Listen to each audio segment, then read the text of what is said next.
फारकलीत एक दिन बेदार हुआ तो उसने अपनी ऐनक को गायब पाया। उसने अपने तकिए के नीचे देखा, ऐनक वहां नहीं थी। उसने अपने पलंग की मेज पर तलाश किया, ऐनक वहां नहीं थी। उसने अपने बिस्तर के नीचे झांका, ये वहां भी नहीं थी। फारकलीत को दुख हुआ। उसके अब्बा जान ने उसे कहा था वो अपनी ऐनक की अच्छी तरह हिफाजत करे। ये ऐनक ही थी जिसने उसे देखने में मदद की, क्योंकि उसकी बीनाई काफी कमजोर थी।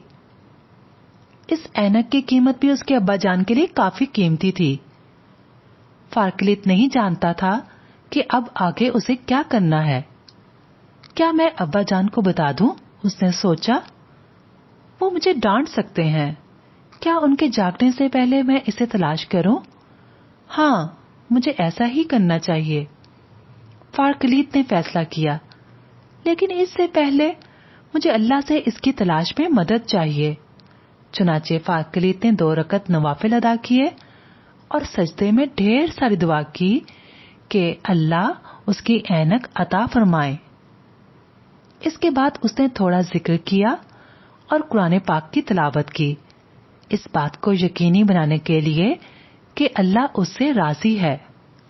फारकलीत फिर धीरे धीरे अपने कमरे में घूमकर ऐनक तलाश करने लगा। वो कोशिश कर रहा था कि अब किसी चीज से वो टकरा ना जाए, क्योंकि उसकी बीनाई धुंधली थी। फारकलीत ने अपनी दराज और बैग के अंदर देखा, वहां ऐनक नहीं थी। इस दौरान उसे अपने पैरों के इर्द गिर्द कुछ हिलता हुआ महसूस हुआ।